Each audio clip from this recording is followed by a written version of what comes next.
माँ, ये राधिका है, तुम्हारी बहू। राधिका गांव में हॉस्पिटल में नर्स का काम करती है। बस हम दोनों में दोस्ती हो गई और हमने शादी कर ली। राधिका, माँ के पैर छू।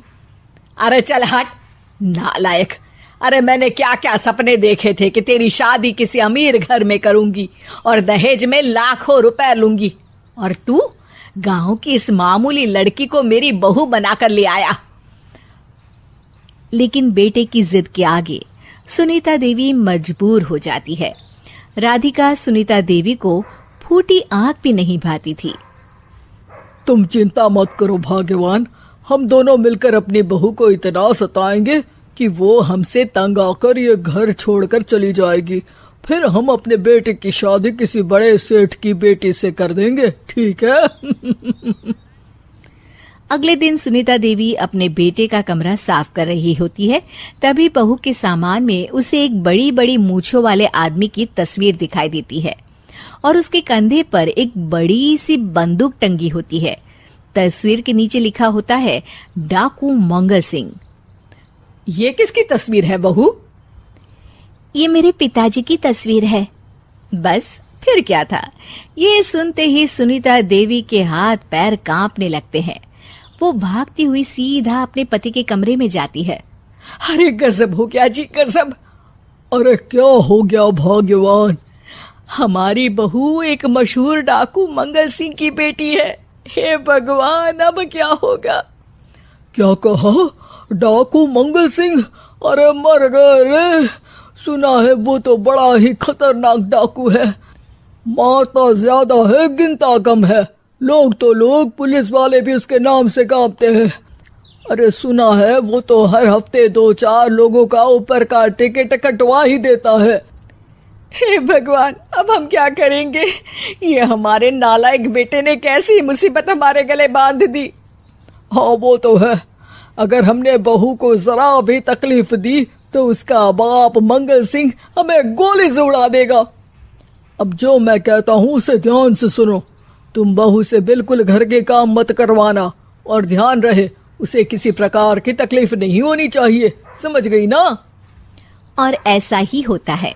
अगले दिन सुनीता देवी रसोई में खाना बना रही होती है कि तभी, ये क्या माँ जी, मेरे रहते आप खाना बना रही हैं?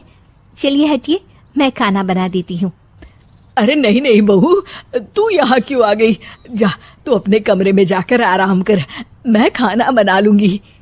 सुनीता देवी जिद करके राधिका को भेज देती है। फिर एक दिन, अरे फर्श पर कितनी धूल जमी है, माँ जी देखेंगी तो नाराज हो जाएंगी, मैं अभी यहाँ पोछा लगा देती हूँ।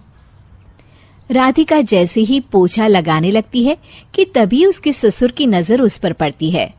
बंसीलाल भागता हुआ वहां आता है। अरे नहीं नहीं बहू, तुम ये क्या गजब कर रही हो?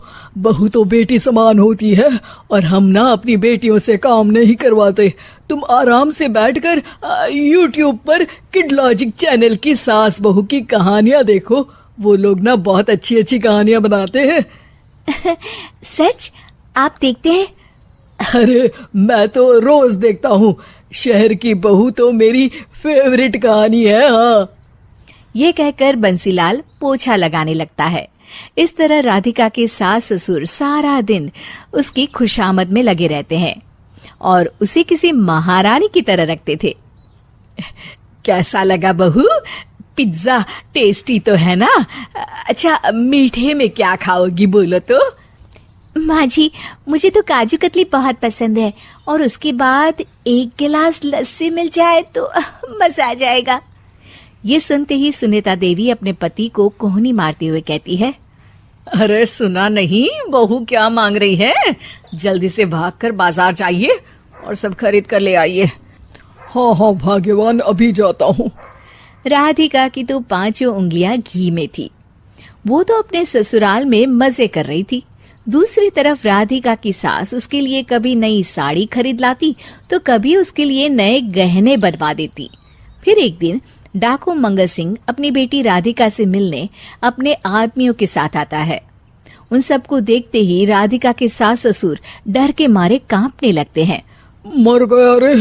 डाकू मंगल सिंह तो सच में कितना डरावना दिखता है, ऊपर से इतनी बड़ी बंदूक लेकर घूमता है। कैसे हैं समधी जी? क्या हुआ? आप इतना घबरा क्यों रहे हैं? और आपको इतना पसीना क्यों आ रहा है? आपकी तबीयत तो ठीक है ना?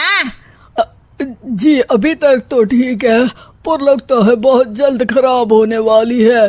क्या कहा आपने? जी कुछ नहीं, बताइए बताइए कैसे आना हुआ। दरअसल आज आपके शहर में हमारी नाटंकी मंडली का प्रोग्राम है, तो इसी बहाने सोचा बेटी का ससुराल भी देखता चलूं। ये सुनते ही राधिका के सास ससुर हैरान हो जाते हैं। क्या कहा? आप नौटंकी में काम करते हैं? हाँ माँ जी, पिताजी डाकू की एक्टिंग बहुत अच्छी करते हैं, उन्हें तो कई अवार्ड भी मिल चुके हैं। और ये बंदूक, ये तो असली लगती है। तभी राधिका के पिताजी अपनी नकली मूंछ निकालते हुए कहते हैं, इस मूंछ की तरह यह बंदूक भी नकली है। ये तो छर्रे वाली बंदूक है, इससे तो मैंने आज तक चिड़िया भी नहीं मारी। और खोदा पहाड़ और निकला चूहा। इसका बाप तो मामूली नौटंकी वाला निकला, और हम इससे डर कर बहू की नौकरों की तरह सेवा कर रहे थे। आपने सही कहा जी, इसके पीछे मेरे कितने पैसे खर्च हो गए, और काम कर करके मेरी तो कमर टूट गई सो अलग। अरे बहू, तूने अपने पिताजी के बारे में हमें पहले क्यों नहीं बताया? राधिका मुस्कुराते हुए कहती है, आपने तो कभी पूछा ही नहीं ना माँ जी।